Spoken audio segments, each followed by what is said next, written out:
Welcome students, स्वागत आप सभी का अपनी मैथमेटिक्स की ऑनलाइन क्लासेस में। हम लोग 13 चैप्टर वेक्टर यानी कि सदिश जो है वो हम स्टार्ट कर चुके हैं और हमने कल जो है वो 13.1 एक्सरसाइज जो है वो स्टार्ट कर दी थी, जिसमें हमने 7 क्वेश्चन जो है वो कंप्लीट कर लिए थे। बच्चों, उन 7वें क्वेश्चन में मैंने आपको बताया था कि किसी भी वेक्टर का, किसी भी सदिश का हम परिमाण किस प्रकार से निकालते हैं, समान परिमाण वाले सदिश किस प्रकार से लेते हैं, समान दिशा वाले सदिश हम किस प्रकार से लेंगे और किसी भी सदिश का जो है वो एक मात्रक सदिश जो है वो किस प्रकार से निकाला जाएगा। तो बच्चों, कल 7 क्वेश्चन हमने अच्छे से कर लिए थे। सारी हमने इसकी परिभाषाएं और जो टर्मिनोलॉजी थी सदिश से रिलेटेड वो सारी मैंने आपको बता दी है। उम्मीद करता हूं कि आपने अच्छे से उनका अध्ययन किया होगा और अच्छे से उनको समझा भी होगा। तो चलिए बच्चों, हम बढ़ते हैं आज 8वें क्वेश्चन की तरफ। तो देखिए बच्चों, 8वां क्वेश्चन हमें दिया हुआ है, यहाँ पे बिंदु P के निर्देशांक हैं 1, 2, 3 और Q के निर्देशांक है यहाँ पे 4, 5 एंड 6। हमें यहाँ पे PQ के अनुदिश जो है बच्चों वो मात्रक सदिश ज्ञात करने हैं। देखिए बच्चों, PQ के अनुदिश जो है एक मात्रक सदिश ज्ञात करना है, तो सबसे पहले तो हमें PQ सदिश ज्ञात करना पड़ेगा। और PQ सदिश बच्चों हम कैसे ज्ञात करेंगे, यहाँ पे ये समझने वाली बात है कि जो PQ सदिश है वो दो बिंदुओं P और Q से होकर गुजरने वाला सदिश है। तो बच्चों, आपको अच्छे से पता है कि कोई भी दो बिंदुओं से होकर गुजरने वाले सदिश का जो स्वरूप होता है, जो तरीका होता है लिखने का, वो होता है x2 - x1 i cap plus y2 - y1 j cap plus z2 - z1 k cap. तो देखिए बच्चों, हम यहाँ पे इसका सॉल्यूशन किस प्रकार से निकालेंगे। सबसे पहले बच्चों हम यहाँ पे निकालने वाले हैं PQ सदिश। सबसे पहले हम यहाँ पे क्या निकालेंगे, PQ सदिश। तो देखिए बच्चों, यहाँ पे PQ सदिश क्या आएगा, फॉर्मूले की बात करूं बच्चों तो यहाँ पे आएगा x2 - x1 i कैप। तो बच्चों यहाँ पर हो जाएगा 4 - 1 i कैप प्लस में y2 - y1 j कैप, यानी बच्चों यहाँ पे हो जाएगा 5 - 2 j कैप और प्लस बच्चों यहाँ पे z2 - z1, तो यहाँ पे हो जाएगा 6 - 3 k कैप। तो देखिए बच्चों, यहाँ पे PQ वेक्टर हमारे पास क्या आने वाला है, 4 में से ही घटाएंगे तो बच्चों ये आ जाएगा यहाँ पे 3 i कैप, यहाँ पर 5 में से 2 घटाएंगे तो ये हो जाएगा 3 j कैप और प्लस में बच्चों यहाँ पर आ जाएगा 3 k कैप। तो देखिए बच्चों, हमें PQ के अनुदिश एक मात्रक सदिश ज्ञात करना है। तो पहले हमने PQ वेक्टर निकाला है। चूंकि PQ वेक्टर जो है वो दो बिंदुओं P और Q से होकर गुजरता है, तो यहाँ पे फॉर्मूला लगेगा x2 - x1 i cap y2 - y1 j cap plus z2 - z1 k cap, और उसी संदर्भ में मैंने यहाँ पे PQ वेक्टर जो है वो प्राप्त कर लिया। अब देखिए बच्चों, मुझे यहाँ पे PQ वेक्टर के अनुदिश एक मात्रक सदिश ज्ञात करना है। तो देखिए बच्चों, PQ वेक्टर के अनुदिश एक मात्रक सदिश कैसे ज्ञात करेंगे। PQ वेक्टर में हमें अच्छे से पता है किसी भी सदिश में अगर उसी सदिश के परिमाण का भाग दे दिया जाए तो हमें उसी सदिश का एक मात्रक सदिश प्राप्त होता है।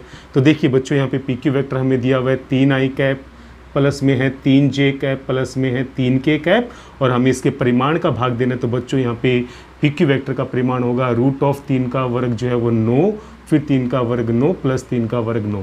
तो बच्चों यहाँ पे आ जाएगा यहाँ पे 3 i कैप प्लस में 3 j कैप और प्लस में यहाँ पे होगा 3 k कैप और बट्टे में √ का 27, और √27 को बच्चों में 3√3 लिख सकता हूँ। √27 को मैं यहाँ पे क्या लिख सकता हूँ, 3√3। तो बच्चों यहाँ पे PQ वेक्टर जो है वो क्या होगा, जैसे अंश में मैं हर का भाग दूंगा तो 1/√3 i cap 1/√3 j cap plus 1/√3 k cap के रूप में मुझे PQ वेक्टर के अनुदिश जो है वो एक मात्रक सदिश प्राप्त हो जाता है। बच्चों, कई बार क्वेश्चन ये पूछ लिया जाता है कि PQ वेक्टर के अनुदिश 8 मात्रक सदिश वाला सदिश ज्ञात कीजिए। उस केस में बच्चों हम लोग क्या करेंगे, जब भी आपसे कभी 8 मात्रक सदिश 5 मात्रक सदिश वाला कोई सदिश पूछा जाए तो आपको सबसे पहले किसी भी सदिश का एक मात्रक सदिश निकालना होगा, जिससे उस सदिश का परिमाण जो है वो 1 हो जाएगा। और जब एक मात्रक सदिश आप प्राप्त कर लो, अब अगर मैं इस सदिश को 5 से गुणा करता हूं तो ये 5 मात्रक का सदिश बन जाएगा। अगर मैं इस इकाई सदिश को 8 से गुणा करता हूं तो ये 8 मात्रक इकाई वाला सदिश बन जाएगा। तो जैसी भी क्वेश्चन की रिक्वायरमेंट है, जितने परिमाण का सदिश आपसे पूछा गया है, तो बच्चों उसकी शुरुआत आपको कैसे करनी होगी, सबसे पहले आपको इकाई सदिश निकालना होता है और उसके बाद में जितने मात्रक सदिश का सदिश आपसे पूछा गया है आपको उसी संख्या से इस इकाई सदिश को गुणा करना होता है। तो बच्चों, उम्मीद करता हूं कि 8वां क्वेश्चन आप बहुत अच्छे से समझ गए होंगे। चलो बच्चों, बढ़ते हैं अब 9वें क्वेश्चन की तरफ। क्वेश्चन नंबर 9 में देखिए बच्चों, हमें यहाँ पे दिया हुआ है A सदिश बराबर 2 i cap - j cap plus 2 k cap और बी सदिश हमें दिया हुआ है माइनस आई कैप प्लस जे कैप और माइनस के कैप। हमें बच्चों यहाँ पे ए प्लस बी के अनुदिश एक मात्रक सदिश ज्ञात करना है। तो बच्चों बहुत ही आसान क्वेश्चन है, हमें सबसे पहले यहाँ पे ए प्लस बी सदिश ज्ञात करना होगा और उसके बाद में इसी सदिश का एक मात्रक सदिश हम बहुत आसानी से ज्ञात कर लेंगे इसी सदिश के परिमाण का भाग देकर। तो देखिए बच्चों, मैं सबसे पहले यहाँ पे ए सदिश प्लस बी सदिश, जिसको मैं यहाँ पे सी सदिश से अगर व्यक्त करूँ तो बच्चों यहाँ पे ए प्लस बी का योग मैं किस तरह से निकालूंगा। आप देख सकते हैं 2 आई कैप में माइनस आई कैप जोड़ेंगे तो यहाँ पे आई कैप आएगा, माइनस जे कैप से प्लस जे कैप हो जाएगा कैंसिल, और प्लस 2 के कैप से माइनस के कैप जो है वो कैंसिल होकर यहाँ पे प्लस का के कैप बनेगा। तो देखिए बच्चों, यहाँ पे दोनों ही सदिशों का योगफल आई कैप प्लस जे के कैप के रूप में मुझे प्राप्त हो गया। अब मुझे बच्चों, जिसको मैंने यहाँ पे सी सदिश से यहाँ पे रिप्रेजेंट किया है, मुझे इस सदिश का एक मात्रक सदिश ज्ञात करना है। तो सिंपल बच्चों, कहने का मतलब मुझे सी कैप ज्ञात करना है, यानी मुझे सी सदिश में सी सदिश के परिमाण का भाग देना है। तो बच्चों यहाँ पे सी सदिश है आई प्लस के कैप, और बच्चों जब मैं इसके अंदर इसी के परिमाण का भाग दूंगा तो देखिए बच्चों, यहाँ पे आई का गुणांक 1 है, के का गुणांक 1 है, तो 1 का स्क्वायर 1 और 1 का स्क्वायर 1, तो यहाँ पे आई प्लस के जो है वो यहाँ पे आ जाएगा √2। तो बच्चों यहाँ पे इन दोनों ही सदिशों की योगफल की दिशा में जो एक मात्रक सदिश है वो 1/√2 आई कैप, 1/√2 आई कैप प्लस 1/√2 जे कैप के रूप में हमें प्राप्त हो जाएगा। देखिए बच्चों, हम यहाँ पे 2 क्वेश्चन एक साथ करने जा रहे हैं, क्वेश्चन नंबर 10 और क्वेश्चन नंबर 11। देखिए बच्चों, क्वेश्चन नंबर 10 में हमसे क्या पूछा गया है, सदिश 5 आई कैप माइनस जे कैप प्लस 2 के कैप के अनुदिश 8 परिमाण वाला इकाई सदिश हमें ज्ञात करना है। तो देखिए बच्चों, काफ़ी आसान क्वेश्चन है। मैंने अभी थोड़ी देर पहले आपसे डिस्कशन किया था कि किसी भी सदिश के सापेक्ष अगर आपसे 8 परिमाण वाला, 5 परिमाण वाला, 10 परिमाण वाला सदिश पूछा जाए तो आपको सबसे पहले उस सदिश का इकाई सदिश ज्ञात करना होगा और उसके बाद में जितने परिमाण का सदिश आपसे पूछा गया है उस संख्या से उसको गुणा करना होगा। तो बच्चों यहाँ पे जो सदिश दिया गया पहले मैं उसको मान के चल रहा हूँ ए सदिश के इक्वल। तो यहाँ पे ए सदिश है 5 आई कैप माइनस का जे कैप और प्लस का 2 के कैप। तो देखिए बच्चों, अगर मैं यहाँ पे इस सदिश का पहले एक मात्रक सदिश निकालता हूँ ए कैप, तो मुझे यहाँ पे ए सदिश में ए सदिश के परिमाण का भाग देना होगा। तो बच्चों यहाँ पे आएगा 5 आई कैप माइनस का जे कैप और प्लस का 2 के कैप, और इसी सदिश का परिमाण यहाँ पे 5 का वर्ग हो जाएगा 25, 1 का वर्ग 1 और 2 का वर्ग हो जाएगा 4। तो देखिए बच्चों, यहाँ पे इसका एक मात्रक सदिश आ जाएगा यहाँ पे 5/√30, 25 और 5 30, और यहाँ पर आ जाएगा आई कैप माइनस 1/√30 जे कैप और प्लस में 2/√30 के कैप। तो बच्चों मैंने यहाँ पे इस सदिश के सापेक्ष इसका एक मात्रक सदिश ज्ञात कर लिया। अब मुझे यहाँ पे 8 परिमाण वाला सदिश ज्ञात करना है। तो माना कि 8 परिमाण वाला सदिश जो है वो बी सदिश है, जो कि इस इकाई सदिश के 8 गुणे के बराबर होगा। तो जैसे मैं इस इकाई सदिश को 8 से गुणा करूंगा, मुझे 8 परिमाण वाला एक सदिश जिसको मैंने यहाँ पे बी सदिश माना मुझे प्राप्त हो जाएगा। तो इस पूरे सदिश को 8 से गुणा करेंगे तो ये हो जाएगा बच्चों 8 5 40/√30 आई कैप माइनस हो जाएगा 8/√30 जे कैप, और ये हो जाएगा 8 दूनी 16/√30 के कैप। तो बच्चों यहाँ पे आपके पास बी सदिश जो है वो 8 परिमाण वाला सदिश जो है बहुत आसानी से हम लोग प्राप्त कर लेंगे। अब देखिए बच्चों, क्वेश्चन नंबर 11 के अंदर हमें सिद्ध करना है यहाँ पे ये दोनों सदिश जो हैं वो 2 आई कैप माइनस 3 जे कैप प्लस 4 के कैप और माइनस 4 आई कैप प्लस 6 जे कैप माइनस 8 के कैप जो है वो सरेख हैं। तो देखिए बच्चों, काफ़ी आसान है। मैं यहाँ पे पहले वाले सदिश को ए सदिश यानी कि 2 आई कैप माइनस का 3 जे कैप और प्लस का 4 के कैप मान के चलूँगा, और दूसरे सदिश को बी सदिश यानी कि माइनस 4 आई कैप प्लस का 6 जे कैप और माइनस 8 के कैप मान के चलता हूँ। मुझे बच्चों इन दोनों सदिशों को जो है वो सरेख सिद्ध करना है। तो देखिए बच्चों, जब मैंने परिभाषा बताई थी सरेख सदिश की, तो मैंने बताया था कि अगर कोई भी 2 सदिश ए सदिश और बी सदिश, ए सदिश बराबर लैम्डा बी सदिश बराबर लैम्डा ए सदिश या ए सदिश बराबर बी सदिश के रूप में अगर अरेंज होते हों तो यहाँ पर ए और बी जो है वो सरेख सदिश कहलाएंगे। तो देखिए बच्चों, यहाँ पे बी सदिश को मैं यहाँ पे थोड़ा कैलकुलेट कर रहा हूँ। बी सदिश बराबर जैसे मैं इस पूरे पार्ट में से माइनस का 2 कॉमन लेता हूँ तो अंदर मुझे यहाँ पे 2 आई कैप माइनस का 3 जे कैप और माइनस का प्लस का 4 के कैप जो है मुझे यहाँ पे प्राप्त होता है। तो देखिए बच्चों बी सदिश बराबर माइनस का 2 और ये सदिश जो है बच्चों वो पूरे ए सदिश के इक्वल है, तो यहाँ पे मैं ए सदिश लिखूंगा। तो देखिए बच्चों मैंने यहाँ पे बी सदिश बराबर लैम्डा ए सदिश का रूप जो है वो प्राप्त कर लिया, जहाँ पे लैम्डा एक अचर राशि होती है जो कि -2 की इक्वलेंट है। तो चूंकि मैंने यहाँ पे इन दोनों सदिशों को बी सदिश बराबर लैम्डा ए सदिश के रूप में व्यक्त कर लिया, तो यहाँ पे ये दोनों सदिश जो है वो सरेख सदिश हो जाएंगे। यहाँ पर ये बात प्रूफ हो जाती है। एक और तरीका भी होता है बच्चों इसको प्रूफ करने का, अगर ये दोनों सदिश सरेख हैं तो सरेख और समांतर दोनों एक ही कंडीशन होती है, तो वहाँ पे अदिश घटकों का जो अनुपात है वो भी आपस में इक्वल होता है, अर्थात A1/A2 बराबर होगा B1/B2 बराबर होगा C1/C2। तो बच्चों 2/-4 जो है वो भी -1/2 होता है, -3/6 -1/2 होता है, 4/-8 भी -1/2 होता है। तो उस संदर्भ में भी ये दोनों आपस में सरेख या समांतर होंगे। तो बच्चों काफ़ी आसान क्वेश्चन है, उम्मीद करता हूँ कि दोनों ही क्वेश्चन आपको अच्छे से समझ में आ गए होंगे। अब बढ़ते हैं बच्चों आगे के क्वेश्चन की तरफ। क्वेश्चन नंबर 12 देखिए बच्चों, यहाँ पे बिंदुओं P जो कि सदिश रूप में दिया गया है i cap plus 2j cap minus k cap, और बिंदु Q जिसका स्थिति सदिश है -i cap plus j cap और प्लस k कैप, इन दोनों बिंदुओं को मिलाने वाले रेखाखंड को 2:1 के अनुपात में अंतः और बाह्य विभाजित करने वाले सदिश का स्थिति सदिश मुझे ज्ञात करना है। तो देखिए बच्चों क्वेश्चन आप समझ गए होंगे। यहाँ पर आपको ये बिंदु O दे रखा है और यहाँ पर बच्चों ये बिंदु मैंने ले लिया यहाँ पे Q और यहाँ पर मैंने ले लिया बिंदु P। तो देखिए बच्चों Q जो है ये हो गया बच्चों यहाँ पर OQ और ये हो जाएगा यहाँ पे OP सदिश, और OQ सदिश को बच्चों मैं यहाँ पे लेके चल रहा हूँ B सदिश। OQ सदिश को बच्चों अगर मैं यहाँ पे मानता हूँ B सदिश, जो कि मुझे यहाँ पे दिया गया है माइनस का I कैप प्लस का J कैप प्लस का J कैप और प्लस का K कैप, और बच्चों यहाँ पे OP सदिश को अगर मैं A सदिश मानूं जो कि मुझे यहाँ पे दिया गया है I cap plus 2J cap और यहाँ पे दिया गया है माइनस का K कैप।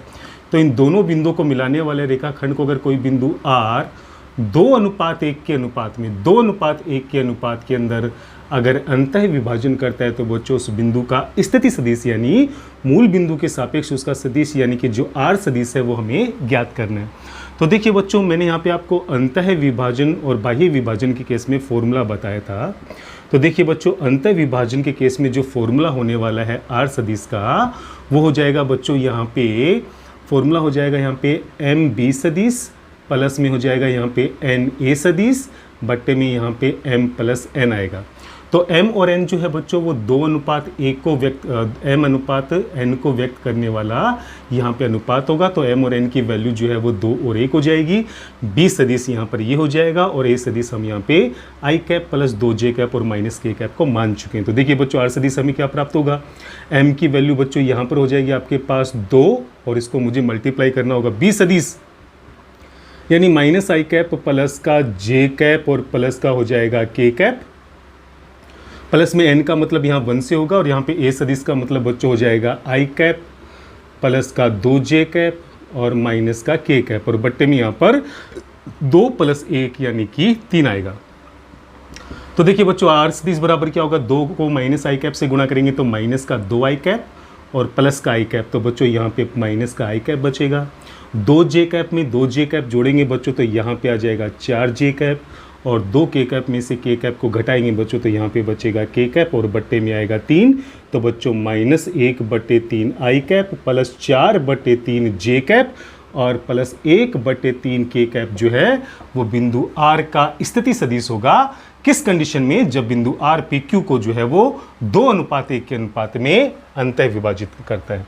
अगर बात बच्चों हम यहाँ पे बाह्य विभाजन की करें, तो बाह्य विभाजन के केस में बच्चों यहाँ पे जो R सदिश का फॉर्मूला बनने वाला था उसमें केवल यहाँ पे प्लस के स्थान पे माइनस का चिन्ह लगेगा। तो MB सदिश माइनस का NA सदिश बट्टे में M माइनस N हमें प्राप्त होगा फॉर्मूले के अनुसार।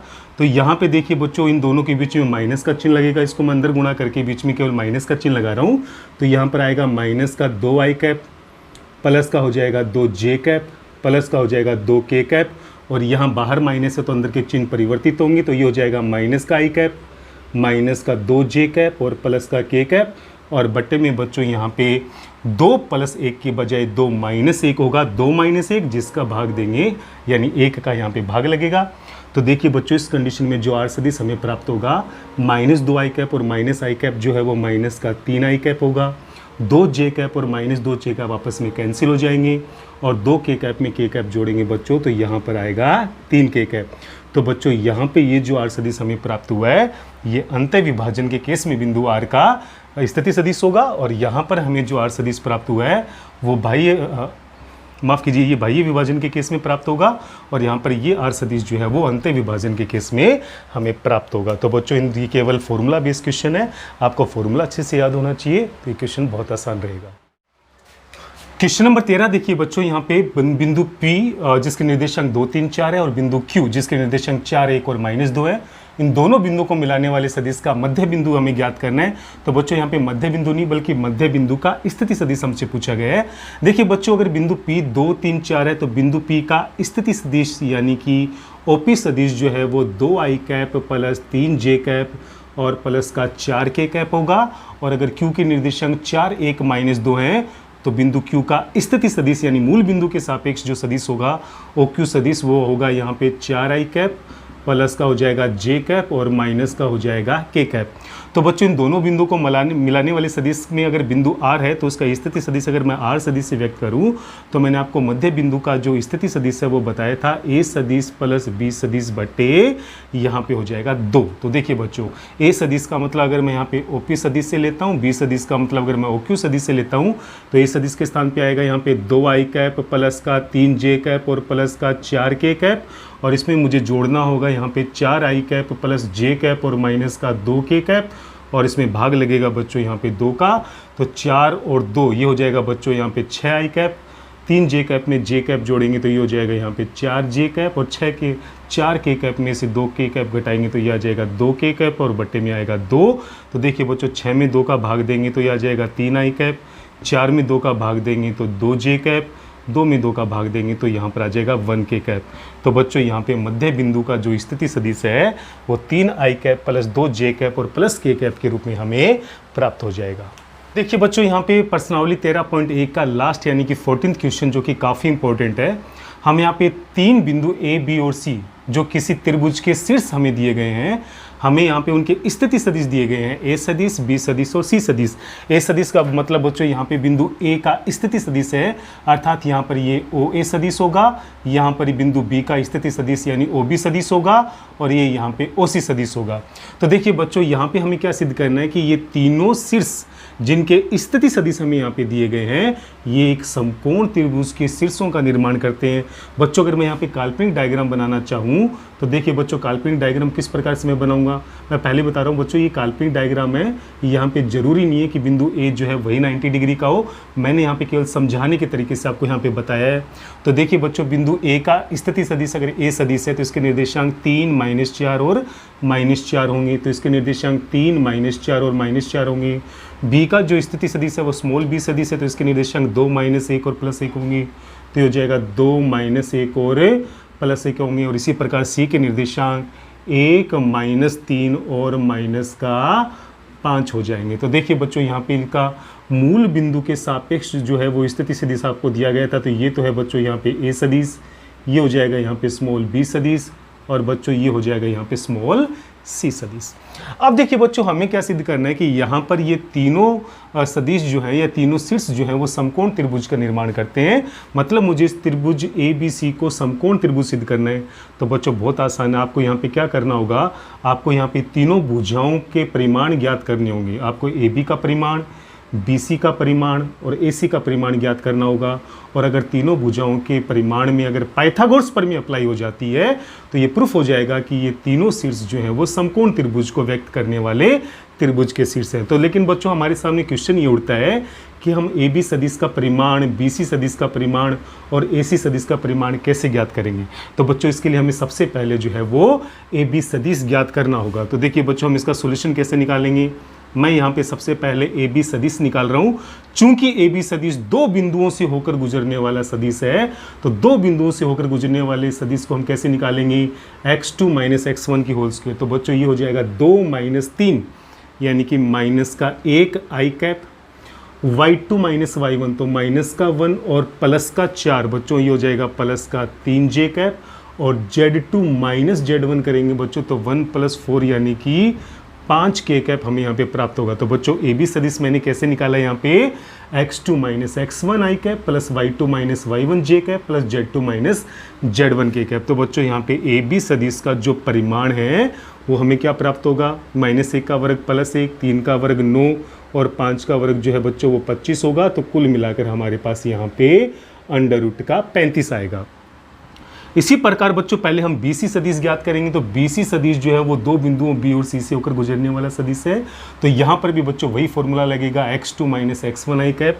तो बच्चों ये हो जाएगा यहाँ पे 2 माइनस 1 यानी कि 1 आई कैप, -1 और -3 तो ये +3 हो जाएगा। तो बच्चों यहाँ पर ये हो जाएगा -1 और +3 तो बच्चों ये हो जाएगा यहाँ पे 2 जे कैप और 1 + 5 यानी बच्चों यहाँ पर ये हो जाएगा 6 के कैप। तो बच्चों यहाँ पे BC सदिश मैंने प्राप्त कर लिया और BC सदिश का जब परिमाण निकालेंगे बच्चों तो 1 का वर्ग 1, 2 का वर्ग 4 और 6 का वर्ग 36 यानी कुल मिला के मेरे पास अंडर रूट का 41 मुझे यहाँ पे प्राप्त होगा। इसी प्रकार बच्चों मैं यहाँ पर AC सदिश निकालूंगा। तो AC सदिश जो है बच्चों वो भी दो बिंदुओं A और C से होकर गुजरने वाला सदिश है। तो यहाँ पर भी वही फॉर्मूला अप्लाई करेंगे, x2 minus x1 I cap यानी कि 3 माइनस 1 आई कैप अर्थात 2 आई कैप, -4 -3 तो बच्चों ये +3 हो जाएगा। तो यहाँ पे बचेगा माइनस का जे कैप और -4 और प्लस का 5 के कैप करेंगे बच्चों तो यहाँ पे प्लस का 1 के कैप बचेगा। और जब मैं यहाँ पे AC सदिश का परिमाण निकालूंगा बच्चों तो मेरे पास यहाँ पे अंडर रूट में 2 का वर्ग 4, 1 का वर्ग 1 और 1 का वर्ग 1 यानी कि अंडर रूट का 6 प्राप्त होगा। तो बच्चों मैंने यहाँ पे AB का परिमाण, BC का परिमाण और AC का परिमाण निकाल लिया। अब आप खुद देख सकते हैं कि BC के परिमाण का जब मैं वर्ग करता हूँ, BC के जब परिमाण का मैं वर्ग करता हूँ तो वो AC के परिमाण के वर्ग और AB के परिमाण के वर्गों के योगफल के बराबर आता है। आप खुद चेक कर सकते हैं। BC का परिमाण अंडर रूट का 41 है, उसका वर्ग करेंगे तो 41 आएगा, जो कि AC के परिमाण का वर्ग यानी कि 6 प्लस AB के परिमाण का वर्ग यानी √35 का वर्ग यानी कि 35 के योगफल के बराबर होगा। 41 बराबर 41 अर्थात यहाँ पे कर्ण स्क्वायर बराबर आधार स्क्वायर प्लस लंब स्क्वायर के रूप में पाइथागोरस प्रमेय जो है वो अप्लाई हो जाती है। और किसी भी त्रिभुज में अगर पाइथागोरस प्रमेय अप्लाई होती है यानी किसी एक भुजा का वर्ग अन्य दो भुजाओं के वर्गों के योग के बराबर होता है तो निश्चित तौर पे बच्चों वो त्रिभुज जो है वो एक समकोण त्रिभुज कहलाता है। तो बच्चों यहाँ पे ये बात प्रूफ हो जाती है कि यहाँ पे ये जो शीर्ष दिए गए थे वो एक समकोण त्रिभुज के शीर्षों की रचना करते हैं। तो बच्चों उम्मीद करता हूँ कि आपको ये अच्छे से समझ में आ गया होगा और बहुत आसान क्वेश्चन है, लेकिन आपको इसके ऊपर अच्छे से मेहनत करनी होगी। तो बच्चों 13.1 चैप्टर जो है वो मैंने आज आपको कंप्लीट करवा दिया है। कल हम स्टार्ट करेंगे 13.2 एक्सरसाइज, जिसमें हम लोग दो सदिशों का अदिश गुणनफल और उसके बाद में सदिश गुणनफल पढ़ेंगे। तो बच्चों यहाँ तक आप लोग मेहनत करते रहिए। किसी भी प्रकार का कोई भी डाउट हो तो ज़रूर पूछिएगा। जय हिंद, जय भारत।